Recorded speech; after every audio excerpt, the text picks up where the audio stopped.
better to be like safe than sorry, right? So I know it's a little hassle for everyone, but like the pandemic that we're going through at this point, it's a good thing that we're getting tested. Like both of us, as soon as we landed here, we were like picked out for random testing.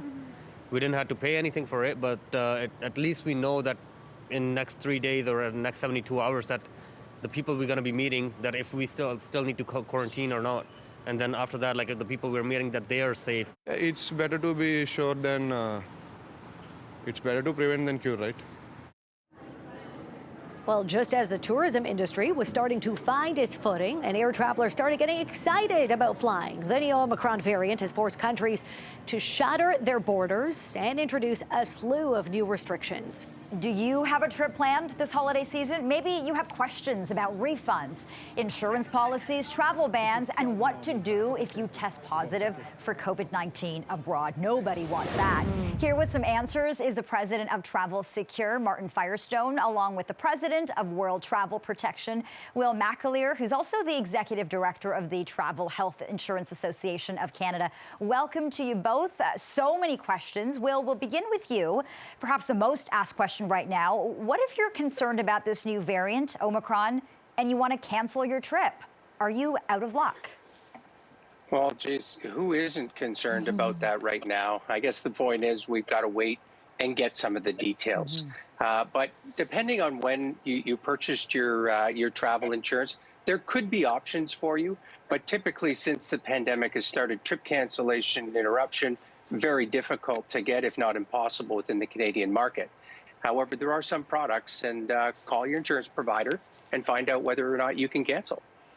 Yeah, I want to bring in Martin, and this is something, Will, as you noted, most people aren't walking around with some kind of COVID-19 travel insurance. I mean, we saw this at the beginning of the pandemic where there was, travel advisories in place, the warning from the federal government here, avoid all non-essential travel. So you were a bit out of luck if you took the risk to travel, perhaps with your insurance provider, you were out of luck. How does it work, Martin, this time around? I mean, is it going to be an expensive insurance policy? Is this something insurance companies are saying we don't want to touch? Where does it stand? No, actually, it's great news. The insurance companies about 2 months ago have included COVID-19 as a covered condition as if it were any unexpected medical emergency. No rider necessary and no cap on the amount it's going to pay. So that gives some indication as how the insurance carriers feel there's very little risk on the medical side. It's the trip cancellation and interruption that Will alludes to that right now is very problematic as a known cause. It won't cover a reason for cancellation because the border closed, the flights have been canceled, a fifth wave. That's the problem facing people right now who are booking trips. So, Martin, just to be clear, if you have travel insurance under your policy, you go on a trip, either you get sick and have to isolate, or for whatever reasons, let's say you were stuck in that country and it's related to COVID, you're saying your insurance company will cover it? Or is this not something you really have to take a close look at your policy? You sure do, but stuck in the country is interrupted. Your trip became interrupted. I'm saying that if you get sick and end up in a hospital, on a ventilator in ICU, that's fully covered, medical. But interruption and cancellation is still a bit problematic. Okay, Medical, so you have to be got it. careful. Okay. You have the distinction between if your trip is interrupted in a travel sense based on COVID versus if you yourself or perhaps even your loved ones get ill. Correct. Okay, I'm going to jump in here. Will, I want to come to you next. We're hearing some of the horror stories, some people stranded in South Africa and other countries. We're also hearing about astronomical quarantine rates. What should you do if you are traveling to prepare for a situation like this? Well, for starters, take a look at the destination you're going to, because post-pandemic, not all cities and countries are quite as the way they were before the pandemic. Some can be more dangerous, but the other side is things are changing every single day now in terms of what's closed, what's open.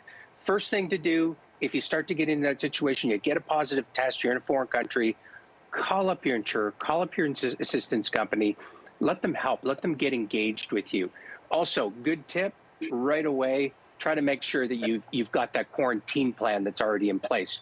You know where you're going to stay, you know where you're going to shelter. Martin, what if your airline cancels the flight? What then? Well, that again, what are you entitled to as a consumer? Yeah, it's a great question. I mean, that's all up to the airlines. I'm seeing lately that they are, in fact, allowing refunds, allowing changes, and not throwing the credit at you, which is really important. So I think we got that problem solved. But the airlines is such a small part of the whole picture. There's tour companies, there's Airbnbs, there's so many things that you have to make sure that you have an arrangement with them that if there is a COVID closure because the border's closed, that you can get your money back. Otherwise, you'll be out of a lot of money for sure. Martin, that's a great point. I mean, you may book through Airbnb and then the cancellation depends on that vendor. If you book through, let's say, an Expedia, there's a lot to take a look at here based on who you're flying with, who you book with, who the vendor is. I mean, it really is. It sounds like buyer beware. Traveling is not what it used to be. It's not so simple now. And again, depending on tomorrow what happens with the U.S. and what they're going to come out with, this could be a very scary time in the next couple of weeks. Yeah, scary time indeed. We're all waiting for more information. It is important not to panic. Will, I want to ask you, are you concerned about what this new variant of concern, what these restrictions mean for the travel industry just beginning to bounce back from the pandemic? Well, sure. You've got the inbound travel industry that is hurting, and now you're looking at increased requirements to come in. Going out, I'm worried about the families who are planning for their holiday vacations. They've made these trips already. They've made the plans already, and things will change. Flights are going to get canceled. They're going to get rebooked. We're going to see more on this. So what you should do is make sure you're getting yourself protected. Make sure you're asking those questions. Stay aware, stay alert.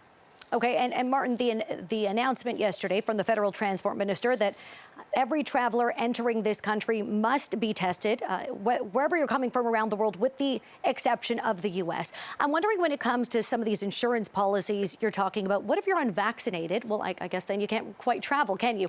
But how does that play into it? I mean, you know, if you're from elsewhere, I mean, is there a factor there? I mean, most countries require you to be vaccinated.